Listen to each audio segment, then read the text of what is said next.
Você pode sair daqui transformando a sua história empresarial, sua vida profissional e também a vida espiritual.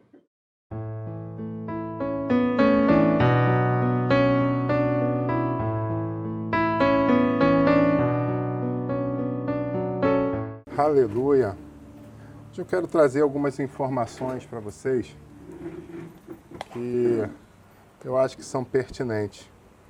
Primeiramente, eu queria agradecer a cada um de vocês que optou se inscrever nesse canal e fazer parte dessa grande família. Esse final de semana nós chegamos à média de 250 inscritos no nosso canal. Se nós pensarmos no tamanho da nossa igreja, se nós já chegamos a 250 inscritos em menos de um ano, eu acho que é a mão do Senhor que está cuidando. Duas coisas. Primeiro, do que sai desse púlpito. Homens e mulheres de Deus têm se revezado aqui para tentar levar da melhor forma possível a genuína palavra de Deus. E visto que nós temos milhares de coisas que são derramadas na internet dioturnamente, se as pessoas têm decidido escutar aquilo que nós estamos falando, né, é um motivo de muita alegria. Então eu quero agradecer a você que está fazendo parte disso, né, e quero agradecer a igreja, porque a igreja toda faz parte dessa história. Desde quem arruma, quem programa, quem toca, quem canta e etc. Todos estão fazendo parte disso. Amém? Então, muito obrigado. Muito obrigado mesmo. E continue propagando, assim como nós estamos tentando fazer da melhor forma. Eu quero te convidar a continuar difundindo esse canal da melhor forma possível, convidando pessoas crentes e não crentes para estar escutando a palavra de Deus através do que está sendo ministrada nessa igreja. Amém? Louvado seja Deus por isso.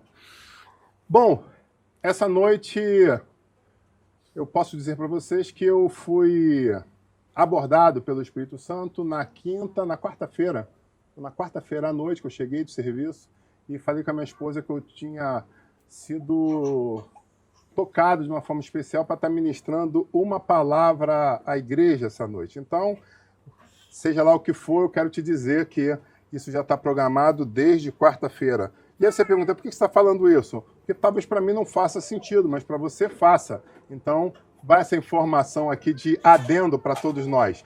Então, mensagem do Senhor que foi derramada sobre nós na quarta-feira e hoje está sendo ministrada no Ministério Apostólico Goel. Bom, a mensagem de hoje é uma mensagem coaching. É uma mensagem coach cristã, ou gospel coaching. Como é que ficaria uma boa definição aí? Né? Evangélica, empresarial, você coloca aí como quiser. Mas a questão é, a mensagem dessa noite tem por título A Fórmula do Sucesso. A Fórmula do Sucesso. Hoje eu garanto para vocês que mensagens vão ser concatenadas, vão ser encaixadas, e com esse encaixe você pode sair daqui transformando a sua história empresarial, sua vida profissional e também a vida espiritual. Olha que profundo que eu estou prometendo para você. Vou dividir coisas aqui hoje, e é por isso que nós ungimos a mente de cada um que está aqui, para que o Espírito pudesse se mover de uma forma plena. E eu profetizo sobre você que está em casa, que o Espírito Santo possa se mover sobre a tua mente de uma forma plena, para que você possa absorver, interpretar e entender e guardar no seu coração aquilo que o Senhor separou para você. Amém? Então vamos lá. Começo dizendo que muitos sonham em ter o toque de Midas. Muitos querem aparecer na capa da revista Forbes. É uma expectativa. Mas eu pergunto para você, como tem andado os seus sonhos? Em que intensidade você tem sonhado, que você tem lutado, que você tem tido expectativa de conquistar? Uma coisa eu quero te garantir. Eu vou mostrar essa noite para você, em cima da palavra de Deus, um dos tópicos importantes para que nós possamos alcançar o sucesso.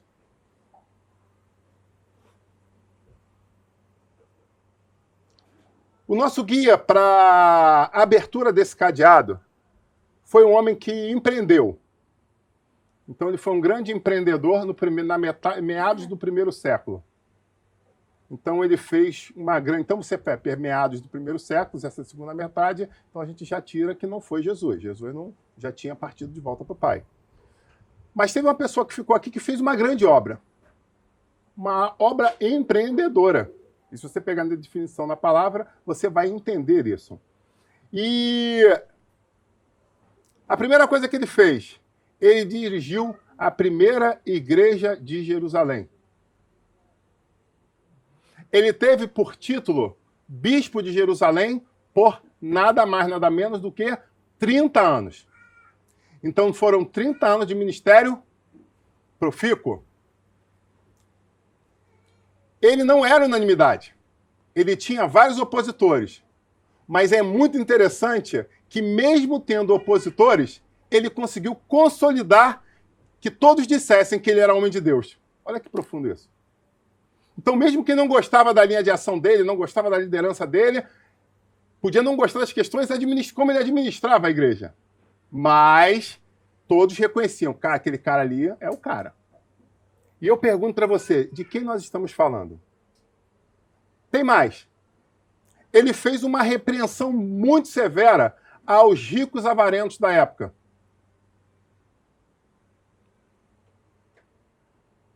E mais, ele bateu doído naqueles que se achavam autossuficientes. Vocês sabem do que eu estou falando? Nós estamos falando de Tiago, o justo. Meu irmão de Jesus, um dos irmãos mais novos de Jesus, que não acreditava no ministério de Jesus até vê-lo ressurreto. E aí, quando viu a sua ressurreição, entendeu que realmente ele era quem dizia ser. E agora começa a correr atrás de uma forma avassaladora, desesperada, tentando compensar o tempo que foi perdido. E esse homem não trabalhou no ministério apostólico, mas a ele coube uma outra função, uma função eclesiástica administrativa. Ele se tornou o bispo da igreja de Jerusalém. Ele era o líder dos pastores que estavam no campo de Jerusalém, onde os apóstolos saíram para ministrar a palavra, para evangelizar e abrir novos campos, e a ele coube a administração da igreja local. E por isso que eu disse, por mais que houvessem judaizantes, linhas de pensamento, eu acho que a gente tem que guardar o sábado, acho que não tem. Então, por mais que as pessoas não fossem únicas no seu pensamento diante da liderança dele, todos olhavam para ele e reconheciam, ali vai um homem de Deus. É interessante que quando nós pegamos a história, nós vemos que os seus joelhos se tornaram amortecidos, como de um camelo, porque ele passava muito tempo orando de joelhos dobrados, porque ele reconhecia que era um homem miserável, que ele tinha pisado, e eu fico imaginando quantas vezes ele, vendo Jesus como irmão, ele fez pilhérias, porque muitas vezes quando nós temos muita proximidade de alguma coisa maravilhosa, nós não damos valor. Nós não conseguimos enxergar o quilate de um diamante que está às vezes dentro do nosso armário. E quando um joalheiro bate o olho e fala, que é aquilo ali? Aí você, aquilo o quê? Para você é uma coisa tão corriqueira, tão costumeira, que a gente não valoriza. E assim aconteceu com ele. Ele estava do lado de um grande homem e ele não reconheceu. Mas depois que o tempo passou e que ele havia perdido o contato com esse homem, que caiu a ficha, ele viu o tempo que ele perdeu. E agora ele estava lutando para recuperar esse tempo. E uma das coisas que ele fazia, vivia de joelho, clamando, não só pela igreja, mas misericórdia, pelo tempo que ele havia perdido. Essa história é a história de Tiago, o justo. Um grande homem que fez grande diferença. E esse homem escreveu uma epístola, um pequeno livro, muito rico, que foi encaixado na Bíblia Sagrada. E eu preciso dizer que ele, como disse, administrava a igreja de Jerusalém. Então, isso que eu vou falar aqui era algo que estava enfronhado, estava dentro da igreja de Jerusalém. E, infelizmente, não está longe das igrejas dos dias atuais. Um dia desses, eu ministrando algo sobre essa temática, o Espírito Santo me falou que essa é uma das maiores guerras que as igrejas evangélicas enfrentam no dia de hoje.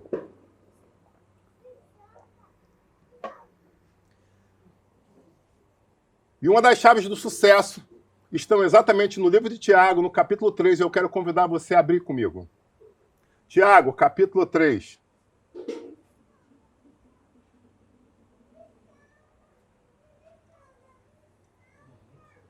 Como disse, essa ministração é uma ministração coach evangélica, onde vai dar um up na sua vida empresarial e espiritual, e você vai entender o porquê.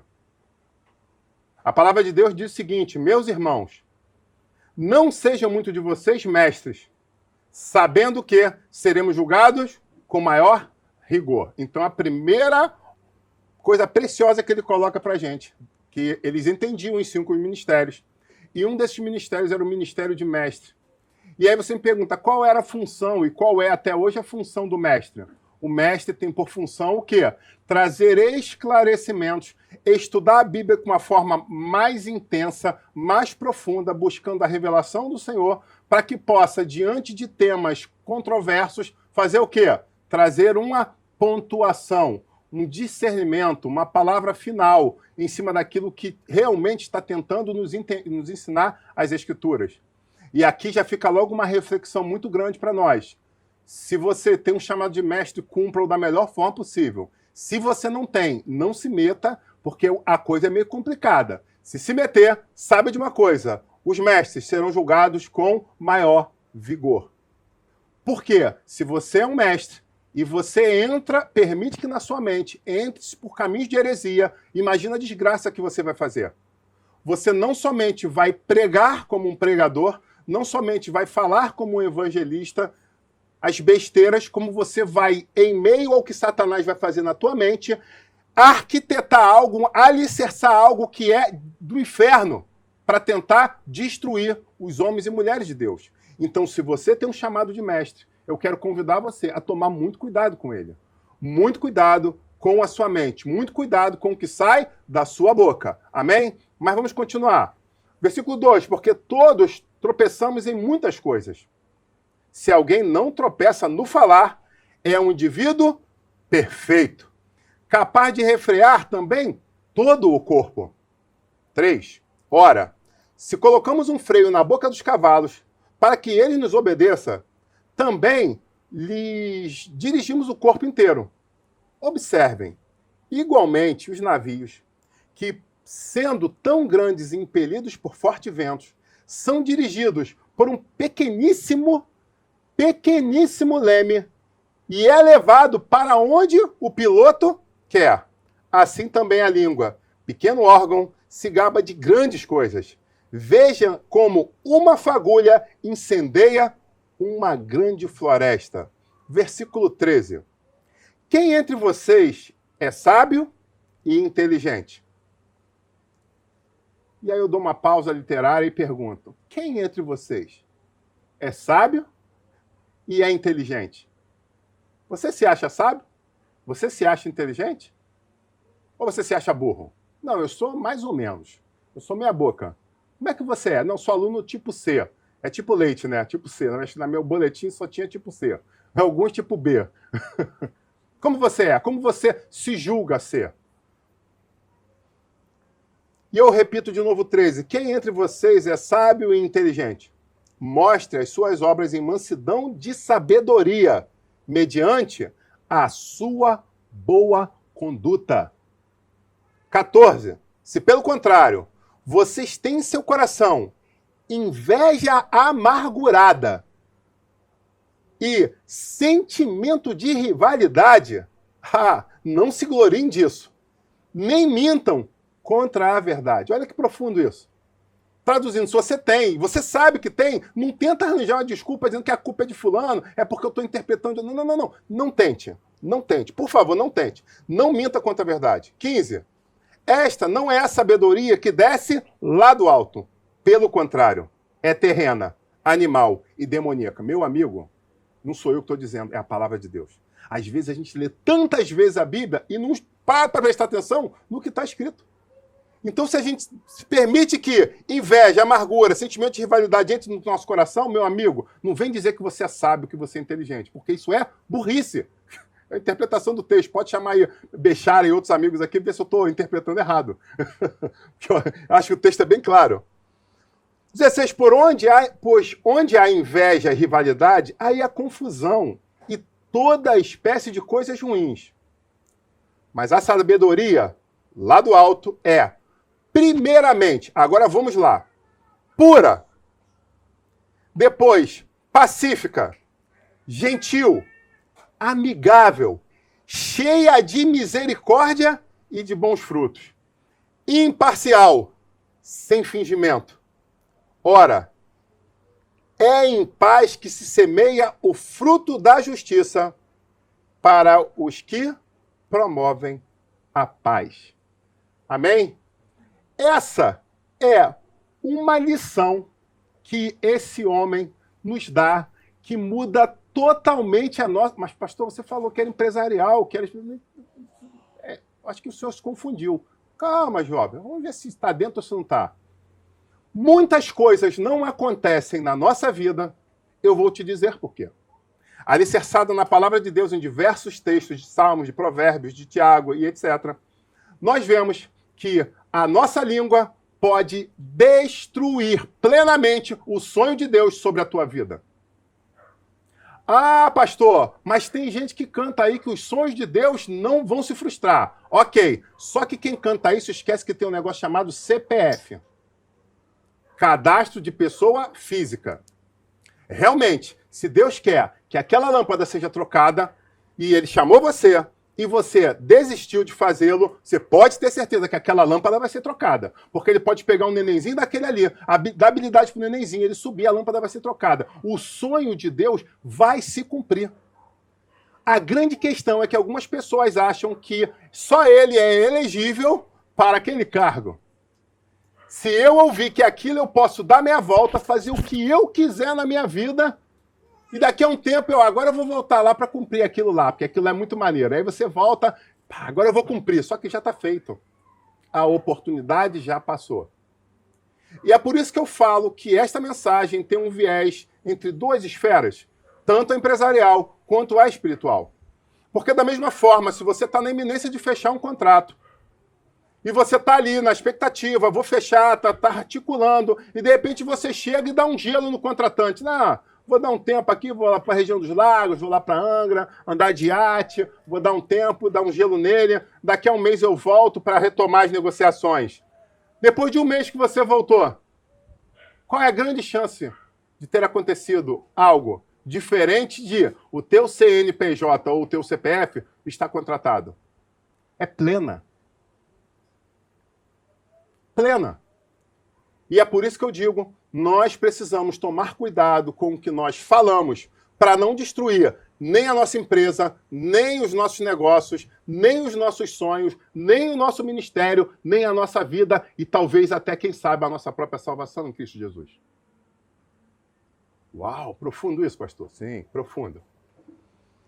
Ele falou mais uma coisa, ele fez um paralelo sobre a questão do leme. E eu não poderia deixar de falar sobre isso. O leme é algo tão pequeno que governa um grande navio.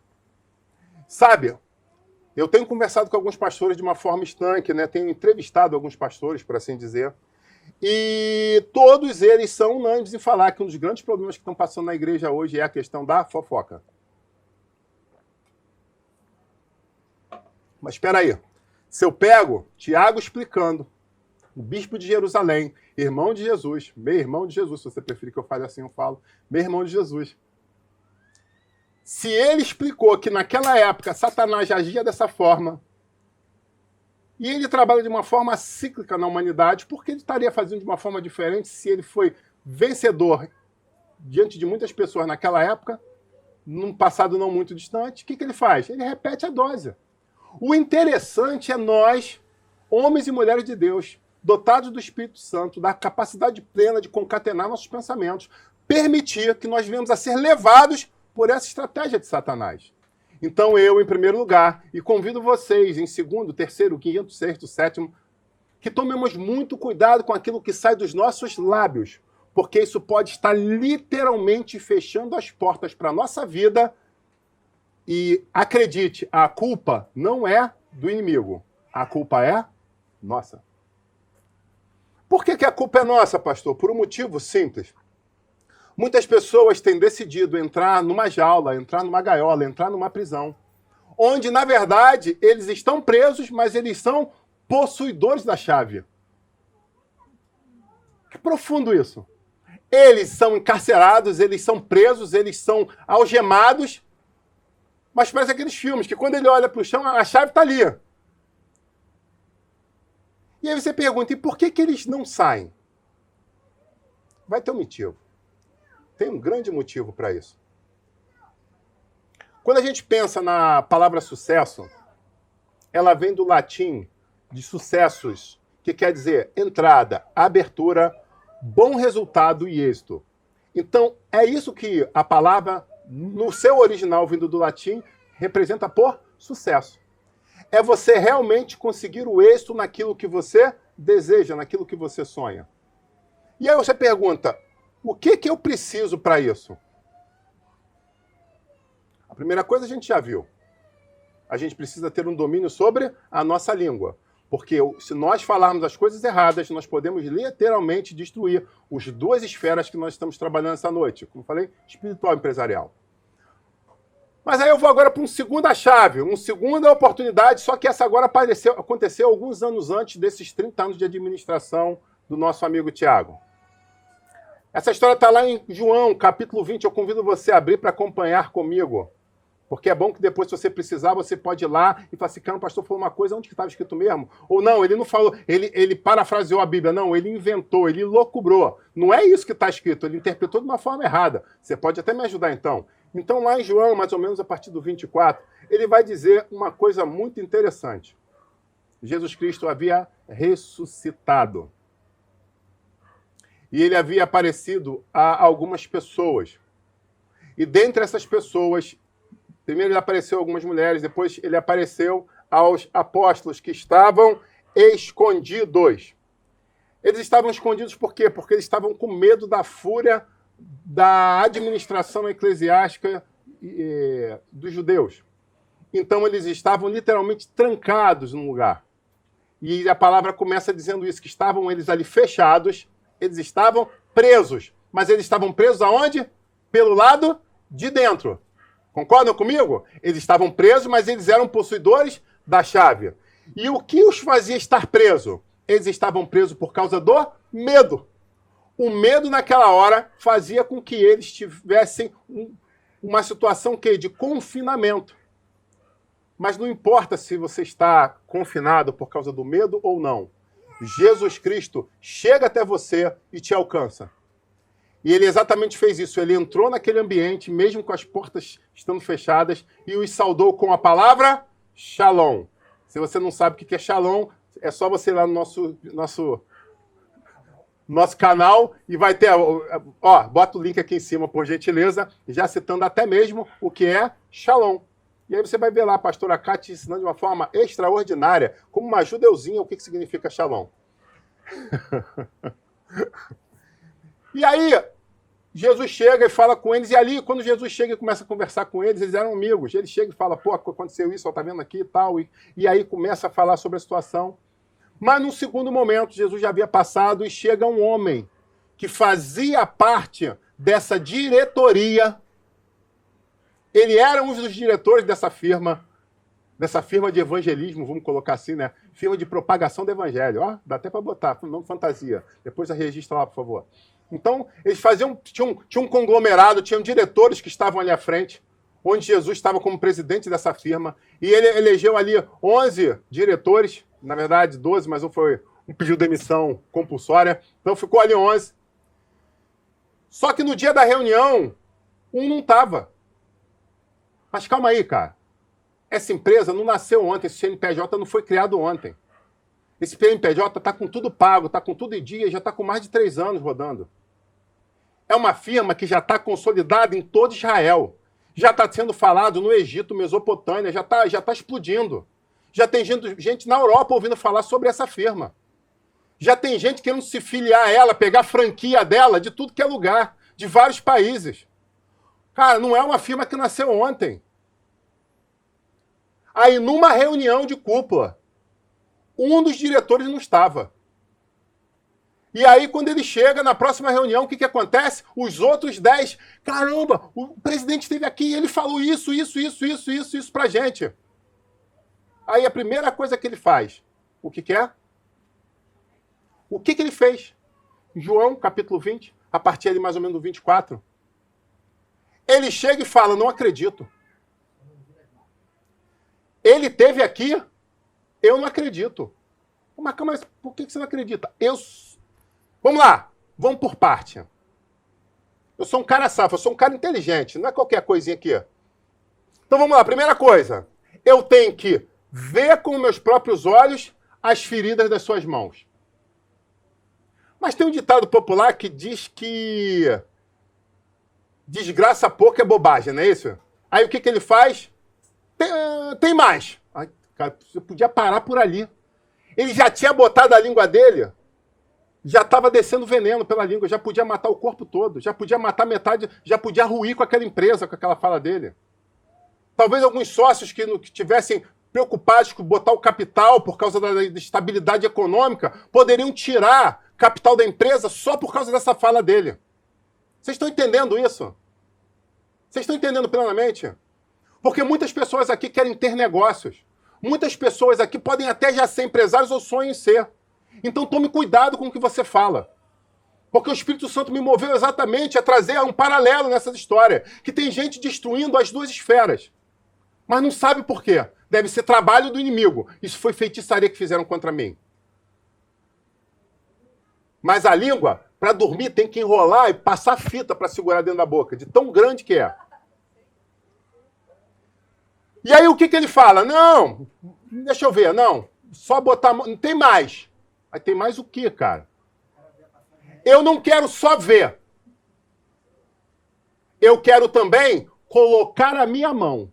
E não é só na mão, não. Eu quero também colocar a mão no lado, porque disseram que furaram no lado, então eu quero colocar do lado também. Aí,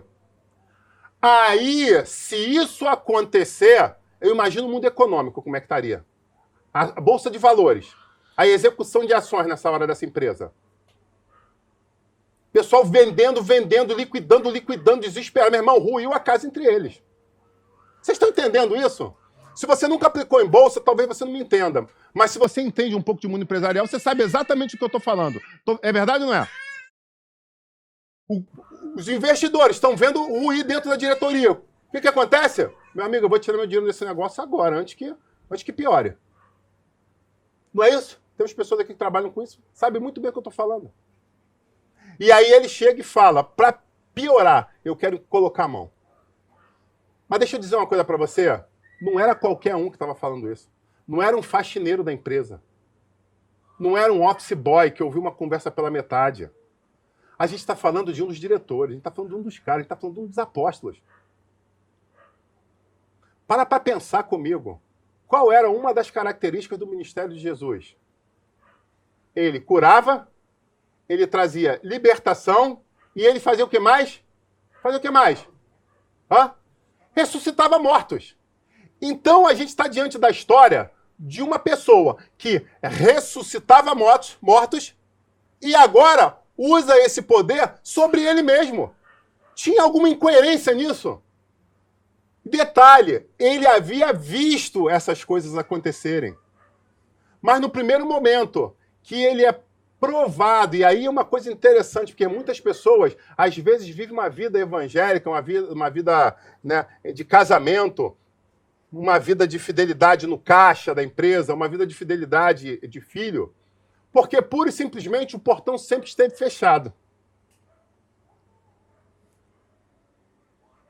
Por que você está falando isso? Eu sou uma pessoa que, por questões de ofício da profissão, eu viajei muito. Eu viajei aproximadamente 1000 dias nos últimos 10 anos. É disso que a gente está falando. Então, eu acho que eu tenho autoridade e expertise, experiência, para falar sobre isso. Porque algumas pessoas, às vezes, viajam 20, 50, 100, mas estão ali, mantendo o elan. Quando está chegando lá no 200, você vê que a pessoa já está começando a ficar meio cambaleante. Nas suas certezas, nas suas convicções, na sua fé, na sua fidelidade. Quando entra lá para os 300 dias de viagem, meu amigo, já está com uma long neck na mão, já está com o celular na outra, 2 chips, né? O chip da carteira e o chip que vai no celular, porque depois tem que trocar rapidamente para poder falar com os outros contatos. Meu amigo, eu sei, você não faz mais. Em nome de Jesus, sai dessa vida, eu sei o que é isso. Mas tem outros que no primeiro dia que desce no aeroporto, num outro estado, que escuta um outro sotaque, que olha em volta, não conhece ninguém, o que faz? Desvirtua. Se rende. Se vende. Se prostitui. Então algumas pessoas, às vezes estão muito tempo na frente, fulano está firme, está ali do lado, mas ele está firme, está do lado, porque ele nunca esteve sozinho. E agora a gente chega exatamente nessa situação. Pela primeira vez agora Tomé estava sozinho. Ele já tinha tido todo o treinamento operacional. Ele já sabia tudo o que precisava fazer, como fazer. Ele já tinha visto de todas as formas possíveis. Mas agora ele fala assim, ó, tá contigo, a carteira de investidores está contigo, o escritório está ali, a porta está aqui, o endereço está aqui, a página da internet está aqui, agora é contigo. Você faz parte desse congresso, mas agora é contigo. E na primeira oportunidade de reunião de cúpula, ele já foi e bateu de frente, ferindo tudo aquilo que todos pensavam que ele acreditava. Só que para algumas coisas não tem coisa melhor do que o tempo. E o que a palavra de Deus vai nos falar? 8 dias depois, traduzindo, na outra semana, o presidente da empresa marca outra reunião. Só que nessa reunião, ele faz questão que todos os diretores estivessem presentes. E agora estavam todos os apóstolos e Tomé. Eita, e agora? O que vai acontecer? Essa reunião já começa de uma forma interessante. E eu fico imaginando se essa reunião não tivesse sido em Jerusalém e fosse no Rio de Janeiro, Brasil. Eu fico imaginando. Tem as Bíblias traduzidas, a Bíblia de Genebra, né? Bíblia da rainha de King James, mas não tem ainda a Bíblia do Rio de Janeiro. Eu acho que eu vou escrever ela daqui para frente. Eu vou começar a escrever aqui. Tem a Bíblia, tem uma outra aí que eu nem falo. Não. Mas tem a Bíblia Viva, tem a Bíblia... Como é que é aquela que a Larissa gosta pra caramba? Bíblia Mensagem, tem várias traduções. Imagina a Bíblia do Rio de Janeiro nesse texto aqui. Ó. Jesus chega diante da diretoria dele. Freestyle, tem até freestyle, mensagem de surfista. Então, freestyle. Então, o que ele chega e faz? Quando ele aparece, o que a palavra de Deus vai dizer que ele faz a partir lá do versículo 26? Ele chama Tomé. Tomé, vem cá. Quando Tomé vê o mestre, eu fico imaginando aqueles programas de Roberto Justus, do Aprendiz, que o cara ia para a mesa de reunião para ver quem vai ser mandado embora. Eu vejo aquele programa e imagino esse texto aqui. Tomé, eu vendo Jesus, falei assim, agora agarrou, meu amigo. Minha franquia foi tudo para o espaço, perdi tudo. Vou tomar uma justa causa. Jesus chega para ele e fala de uma forma muito clara. E aí eu vou traduzir, vou transliterar para o carioquês. Aí, Tomé, chega aí que eu vou te dar um papo. Vou dar o papo aqui. Chega aqui. Chega aqui. Vou te dar o papo. Tá aí, ó. Tá aí a mão para você. Quer mandar a mão do lado? Bota a mãozinha, enfia o dedinho aqui. Tu não queria ver?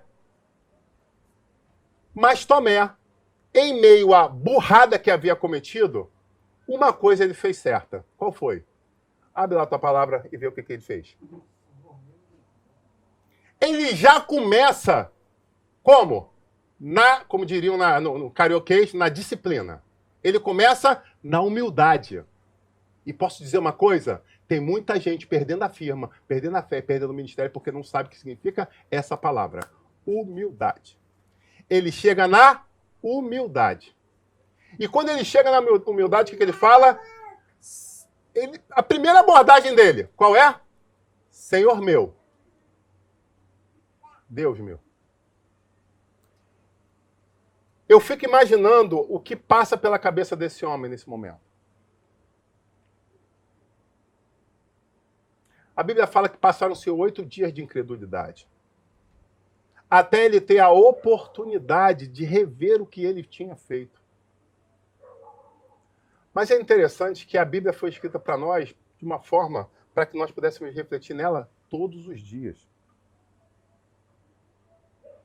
E Jesus Cristo não falou que nós pecamos por não conhecer nem as Escrituras e nem o poder de Deus. Porque se nós pararmos para lermos mais a Bíblia, nós vamos cometer muito menos erros. Ou pior, se mesmo assim tentarmos arranjar justificativa, aí Tiago falou, meu amigo, sem massagem. Não tentem reinventar a roda Não vem dizer que você é sábio, que você teve Ah, não, eu tive uma nova visão, que não tinha interpretado corretamente. Por favor. Mas agora ele tem a oportunidade de se humilhar diante do mestre. E eu posso dizer uma coisa? Jesus não demitiu ele. Ele não foi expurgado do meio dos apóstolos. Mas eu preciso dizer uma coisa para você. Qual foi a relevância dele a partir daí no livro de Atos dos Apóstolos? Qual foi? Quantos capítulos? Quantas histórias? Quantos? Quantos? 5, 3, 2, uma historinha. Deixa eu falar uma coisa para você com muita seriedade e profundidade. Quando o presidente da firma não confia em você, você pode até não ser mandado embora, mas acredite, você nunca vai pegar uma grande filial para administrar. Porque a palavra fala que sobre o pouco foste fiel, sobre o muito te colocarei. Nós já falamos aqui que Davi foi ofendido pelo irmão sobre você largou aquelas poucas ovelhas do meu pai. Mas se você buscar na história, Davi nunca menosprezou aquelas poucas ovelhas. Ele sempre tratou elas de uma forma extraordinária. Ele colocou a sua vida em risco por quê? Por amor àquelas que o irmão dele disse, pelas poucas ovelhas. Sabe, muitas vezes existem coisas que estão acontecendo agora na sua vida que você fala, mas isso aqui é muito pequeno. Mas eu pergunto para você, será que esse muito pequeno não é somente um teste para que você possa evoluir de nível? E isso literalmente serve tanto para o mundo empresarial como para o mundo espiritual. Bom, como eu estava dizendo antes, eles estavam trancafiados dentro de um quarto. Dentro de um ambiente, de um aposento, por assim dizer. Escondidos. E tinham a chave nas suas mãos, mas eles estavam presos pelo medo. Deixa eu te dizer que algumas pessoas se trancam fisicamente por conta do medo. Mas existem outras que são aprisionadas e não alcançam nem seus sonhos, nem grandes conquistas por conta da sua incredulidade. A incredulidade é uma prisão que tem não permitido que muitas pessoas vivam coisas maravilhosas, extraordinárias, sobrenaturais. Deus muitas vezes dá o spoiler para pessoas para viverem coisas grandes. Mas elas pegam aquilo, penduram no quadro e continuam vivendo a vida da mesma forma. Elas literalmente não têm coragem de sair da sua tenda nem para olhar as estrelas do céu, quanto mais para sair de Ur dos Caldeus. Então lembre-se, algumas pessoas aprisionam o corpo por medo, outras aprisionam sonhos e conquistas por causa da incredulidade. Bom, Jesus termina essa história, esse segundo capítulo da nossa saga para termos sucesso na nossa história, falando: porque me viste, Tomé, creste, bem-aventurado os que não viram e creram. E é isso que eu quero convidar essa igreja, tanto nossos amigos na internet como nossos amigos presencialmente, para que vivam exatamente isso. Que nós possamos não ver para crer, mas que nós possamos crer para aí sim possamos ver. Amém, igreja? Bom, outra coisa aí, terceiro passo, terceira engrenagem para que nós possamos ter essa chave para o sucesso. E a terceira chave está lá em 2 Reis, capítulo 7. Convido você a abrir lá também. Porque aí você acompanha. Não, pastor, aquilo que você disse, eu estou lendo aqui, está diferente. 2 Reis 7. Então acompanha comigo aí. A história, você lê depois, o capítulo 6 e o 7. O 5, 6 e o 7, ali, praticamente. Você vai ver que existiam pessoas que estavam pecando na nação. Você vai ver que existiam pessoas que estavam dando legalidade espiritual para que esse quadro acontecesse. Porque Deus trabalha em cima de legalidade. Mas o mundo espiritual do mal também. Então, se você dá uma legalidade santa ao Senhor, Ele opera na sua vida. Se você dá uma legalidade infernal, meu amigo, eu não preciso nem dizer que o inferno vai lançar mão disso com unhas e dentes. Tranquilo? Então, Você tinha uma cidade que estava sitiada. Havia contra eles um grande cerco, e esse cerco foi bizarro.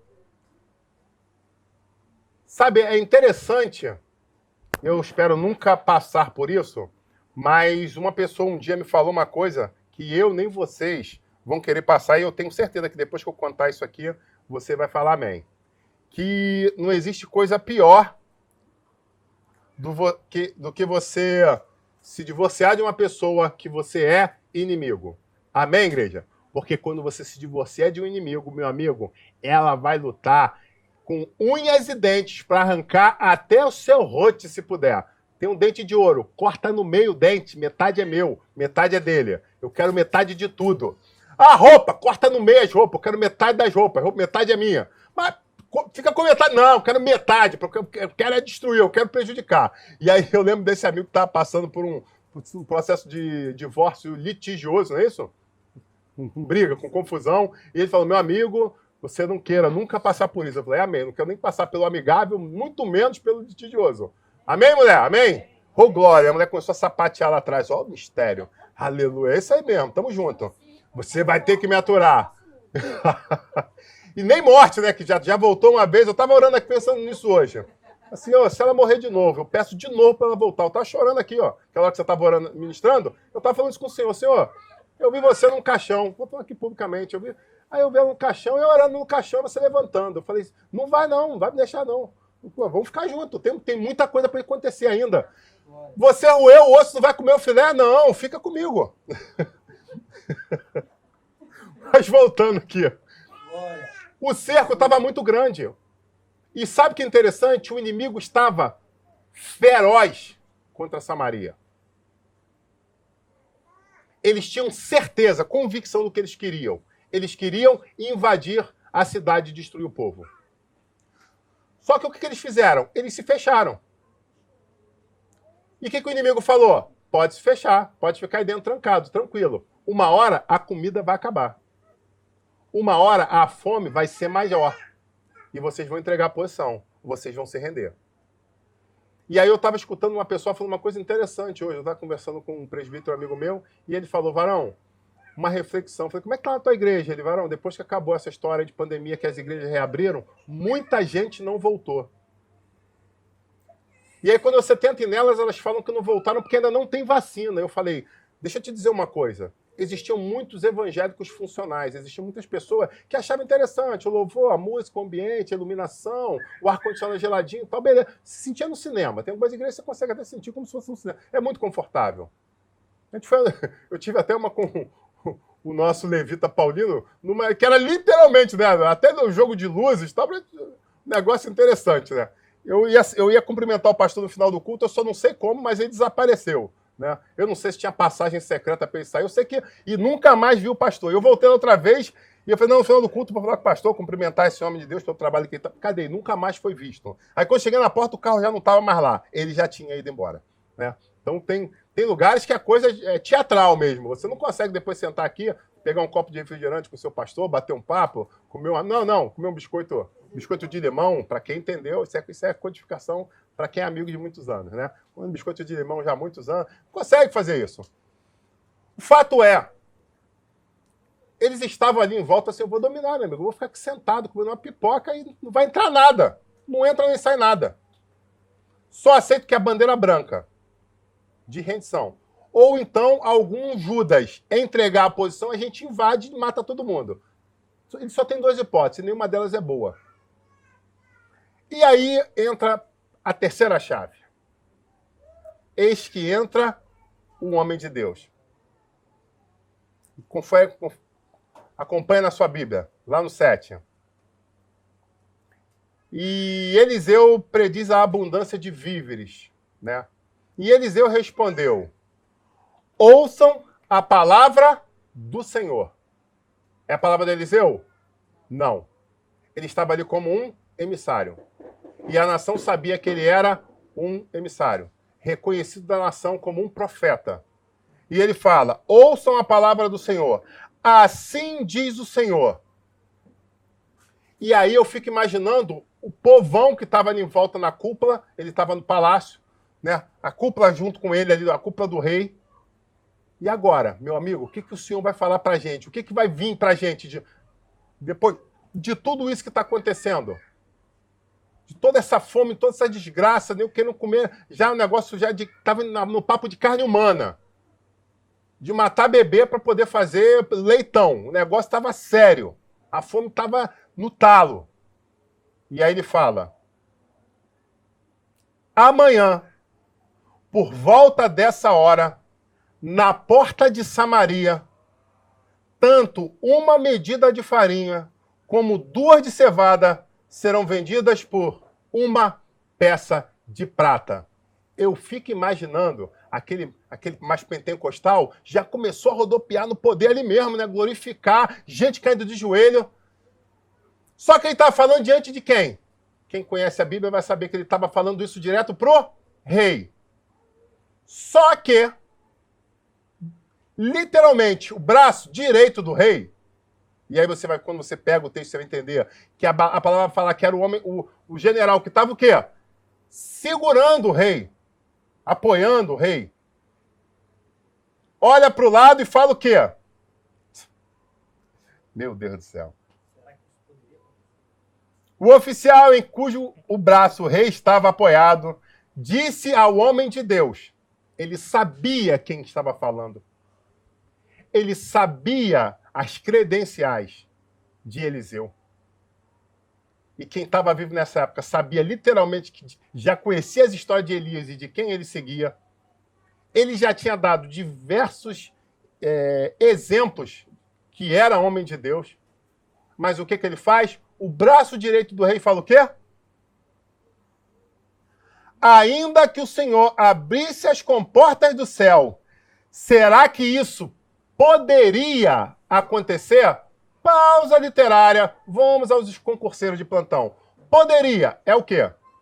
Verbo. Em que conjugação? Futuro do pretérito do indicativo. O que o tempo futuro do pretérito está querendo nos dizer?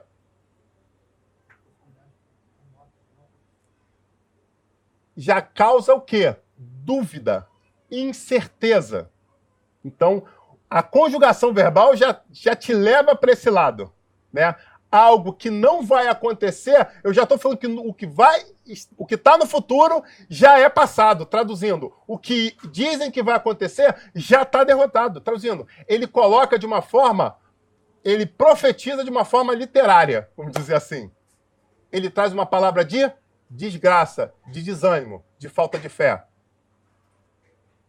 Ele era qualquer um? De novo a gente chega nisso. Ele era qualquer um? Esse homem que falou isso era qualquer um? Era lá um Zé Povinho lá, qualquer, que parou no meio do povo. E aí, ó, eu acho que não... Essa parada aí, nem que Deus quisesse. Era qualquer um que falou isso? A gente está falando do braço direito do rei. Meu amigo, para você... E eu tive o prazer de fazer o curso de segurança e autoridade no nosso grande exército brasileiro.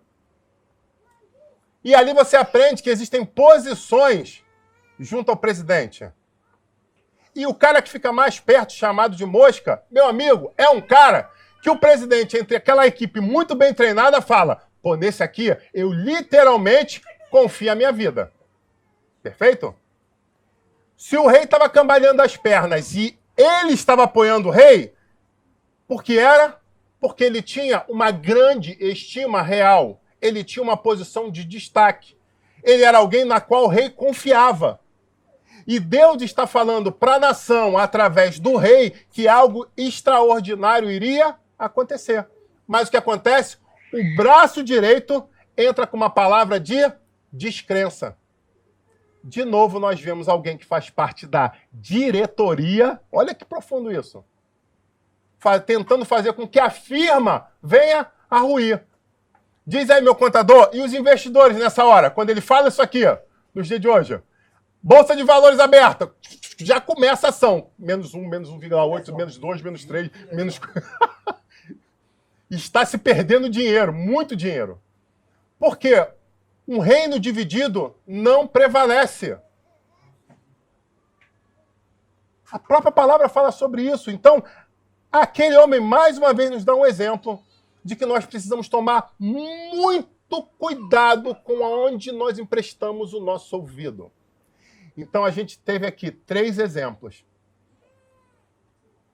que podem destruir a nossa vida empresarial e a nossa vida espiritual. Ou nós podemos tomar decisões que vão transformar a nossa história e nos levar a uma rota de sucesso. Eu convido você a tomar, primeiramente, cuidado com aquilo que sai dos seus lábios. Fato. Falei besteira. Opa, deixa eu voltar atrás, deixa eu correr atrás, deixa eu desenrolar, deixa eu mudar isso. E o interessante é que se você pensa que você, numa reunião como essa, e tinha gente lá dentro que divulgou para a imprensa aquilo que você falou, adianta você chegar diante de Deus, dobrar o joelho e pedir perdão pela besteira que você fez? Empresarialmente? Muda alguma coisa? O que é necessário você fazer? Marcar uma coletiva de imprensa, não é isso?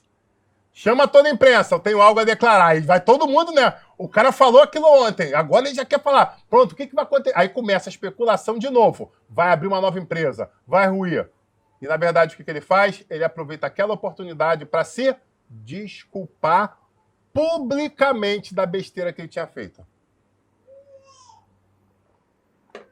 Não é assim que acontece? É ou não é? As pessoas não marcam a coletiva e chegam. Muitas vezes no mundo espiritual as coisas não acontecem também, porque nós chegamos em certas pessoas e ferimos terceiros através de nossa, às vezes, falta de vigilância, né, por assim dizer. E o que nós precisamos fazer? Quando nós batemos travesseiros de pena ao vento, nós precisamos sair em busca delas. É uma experiência muito interessante que eu passei com a minha esposa há alguns anos atrás, onde nós conhecemos uma pessoa que havia ferido alguns pastores, falado mal de alguns pastores, e essa pessoa estava muito doente, entre a vida e a morte numa cama, e muita gente estava clamando pelo milagre. E eu lembro que uma manhã a gente jejuando por ele, o Espírito Santo falou de uma forma muito clara. Liga para ele e fala que ele precisa do leito da cama dele, pegar um celular e ligar para todos os pastores que ele feriu com seus lábios. Um por um ele precisa ligar, declarar que feriu e pedir perdão. E assim foi feito. Ligamos para uma pessoa que podia chegar a ele, que ele estava na UTI, a gente não podia entrar. E a pessoa da família falou, não, mas ele fez uma oração de confissão, pediu perdão por todos os seus pecados e voltou para Jesus. Eu falei, não é disso que o Espírito Santo falou. O Senhor falou de uma forma muito clara que ele precisava pedir perdão a cada um dos pastores que ele feriu.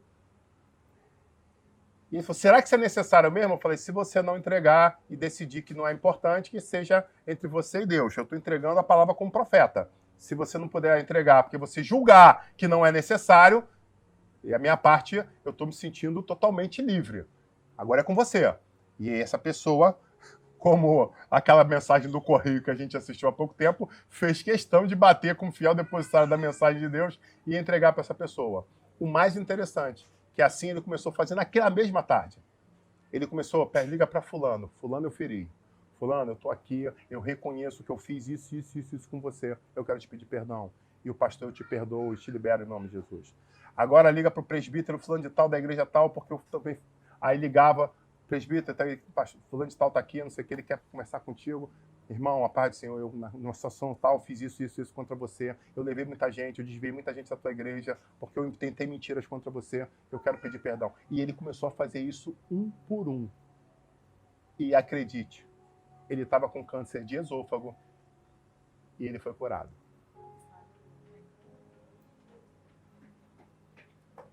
E esse homem saiu da morte para a vida. Sabe, às vezes, são detalhes que estão faltando para as peças se encaixarem, para que o sucesso venha para nós. Mas eu quero terminar essa mensagem agora. Foi falado tanto que quando nós usamos os nossos lábios de forma errada, nós proclamamos muitas vezes derrota para nós mesmos. Esse general, o profeta olhou para ele e falou, porque você duvidou do Deus vivo, eu quero te dizer que amanhã isso vai acontecer sim. Você vai ver acontecer, mas você não vai desfrutar dessa bênção. Sabe, isso é uma coisa muito triste. É você saber que Deus te chamou para algo. E você vê esse algo se cumprindo. E você não faz parte mais do plano. Você não está mais fazendo parte do plano.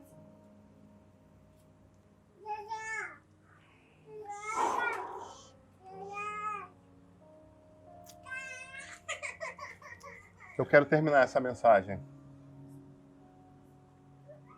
citando uma última história.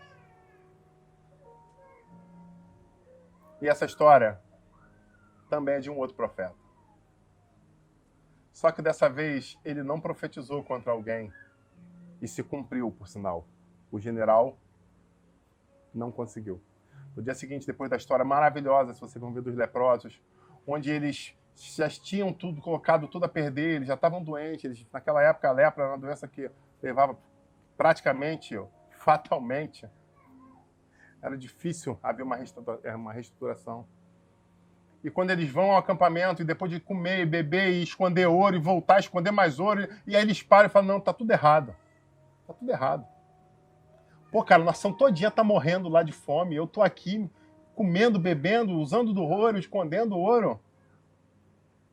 Pô, mas as pessoas da minha casa, da minha família, estão lá passando necessidade. De que vale tudo isso? A gente tem que ir lá avisar eles também, mas não vão dar crédito, a gente tem que tentar fazer a nossa parte. E aí vem uma reflexão em paralelo que não estava no esboço, não. Muitas vezes a gente acha que é pequeno demais para entregar, ou para falar, ou para participar, ou para dar uma opinião. Onde, na verdade, nós, às vezes, com aquela pequena decisão que nós vamos tomar, pode ser literalmente a mola mestra para mudar a história. Pois bem, aqueles homens foram à cidade, e quando a cidade soube, aquele general estava tentando controlar o portão, houve uma debandada e ele foi atropelado, pisoteado. E ele viu acontecer, mas ele não pôde experimentar. Pois bem, a gente chega na última história, e essa última história é do profeta Isaías. Nós vimos aqui pessoas que prestaram a boca para o que era errado e colheram as consequências por conta disso. Mas agora a gente está no livro de Isaías, lá no capítulo 6, eu convido você a acompanhar. Sabe, a partir do 5, ele vai dizer o seguinte, então disse, ai de mim, pois estou perdido. Ele estava no meio de uma manifestação da glória de Deus. Ele estava vendo querubins, ele estava vendo fogo, ele estava vendo fumaça, ele estava vendo a presença, sentindo a presença do Senhor, a coisa estava linda. Mas ele dá aquela pausa, tipo assim, opa, para. Cara, isso aqui está muito maravilhoso, isso aqui está muito santo. E aí ele olha para ele mesmo. Sabe aquele negócio que você chega numa festa, não sei se você já teve essa oportunidade de chegar numa festa de bacana, aquela festança de gente de dinheiro. E aí você, quando entra, você olha para você, aí você olha para todo mundo assim, aí você vai olhando, de repente você faz assim, ó. Olha para você mesmo, para tua roupa. Caraca, essa camisa aqui eu comprei Olha, agora eu vou antiga, eu vou puxar a antiga. Na impecável Maré Mansa, no crediário de 6 vezes, meu amigo. Esse meu tênis aqui é lá do Saara. Pô, é bi-réplica. É a réplica da réplica, que custa R$80 lá. Caraca, meu amigo, só nego de grife, só nego de marca. Aí chega um cara com caranguejo pra você. Aquele caranguejo gigante pra você, aí te dá um martelinho, aí tu... O que é esse martelinho? Desempenar meu carro, meu amigo, não sei nem o que fazer. Isaías passou por uma situação dessa. Ele olha e fala, ai de mim, pois eu estou perdido, porque eu sou um homem de lábios impuros e habito no meio de um povo de impuros lábios. O que exatamente Isaías estava reconhecendo diante do Senhor? Ele era um fofoqueiro. Ele era um maldizente. Ele era um homem que emprestava a sua boca porque não era bom. E mais, no convívio dele, estava um monte igual a ele. E diante da santidade, ele se coloca e se toca disso. E ele fala, os meus olhos viram o rei, o Senhor dos exércitos. Sabe, a primeira coisa para acontecer uma transformação é o reconhecimento. Uau! Para que haja transformação de uma história, a primeira coisa que precisa haver é reconhecimento. Reconhecimento. E do momento que ele reconheceu, aconteceu o quê? Um ato milagroso. E a palavra vai dizer o seguinte: porém, um dos serafins voou para mim, trazendo na sua mão uma brasa viva, que fora tirada do altar com uma tenaz. E ele, com essa brasa, tocou na minha boca. Ha. E eis que tocou os meus lábios, e toda a iniquidade foi tirada, e extirpada o teu pecado. Olha que lindo. Reconhecimento. Pedido. Eu estou no meio de santidade, Pai. Eu não mereço estar aqui, porque eu estou fazendo isso. E do momento que ele reconheceu, veio o anjo de uma forma milagrosa e o tocou. E aí você pergunta, como ele se manifestou diante de todos os outros casos, que foram casos milagrosos? O que Isaías fez? Abre lá na sua Bíblia. Está dizendo o seguinte: depois disso, ouviu a voz do Senhor que dizia: a quem eu enviarei? Naquele momento, Deus estava abrindo uma vaga, uma oportunidade profética, uma oportunidade milagrosa, que mesmo em meio àquele povo de lábios impuros, de impuros lábios, ele precisava que houvesse uma voz de reconhecimento e que trouxesse transformação para a nação. E agora aquele homem se vê diante desse ambiente de santidade. Esse homem reconhece a sua fraqueza, a sua debilidade, o seu pecado. Passa por algo milagroso quando é tocado e é purificado. E na sequência, o Senhor faz a pergunta: a quem eu vou enviar? Isaías fez diferente dos outras histórias que nós contamos. Isaías literalmente alavancou o seu negócio. Isaías literalmente fechou novos contratos. Isaías literalmente consolidou o seu negócio, consolidou o pool de empresa da qual fazia parte.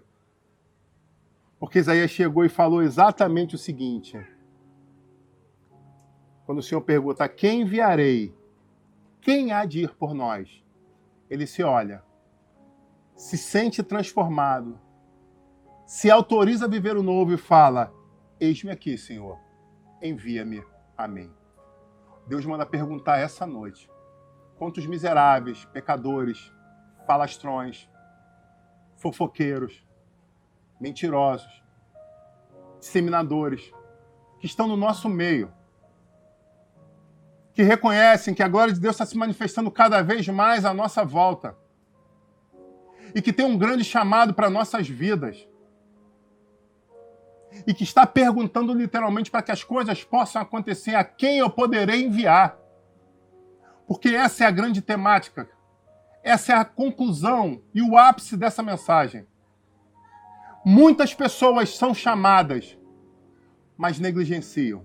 Muitas pessoas são chamadas, mas brincam com o tempo. Muitas pessoas são chamadas, mas são vencidas pela arrogância de pensar que eu sou o último. A hora que eu quiser vai ser. Não é a hora, não é bem assim. Mas o Senhor está nos chamando a agir como o profeta Isaías. A olhar para dentro de nós mesmos e falar: Senhor, minha fraqueza é essa. É X, é Y, é Z. Essa é a minha fraqueza. E é isso que está impedindo que algo de coisas maiores ainda aconteçam em minha vida. E eu pergunto para você que está em casa: será que vai passar mais uma noite? Será que vai passar mais um dia sem que algo aconteça? Sem que a transformação aconteça? Porque o Senhor está perguntando a quem eu posso enviar. O anjo já tirou Atenaz do... O anjo já tirou Atenaz. Atenaz já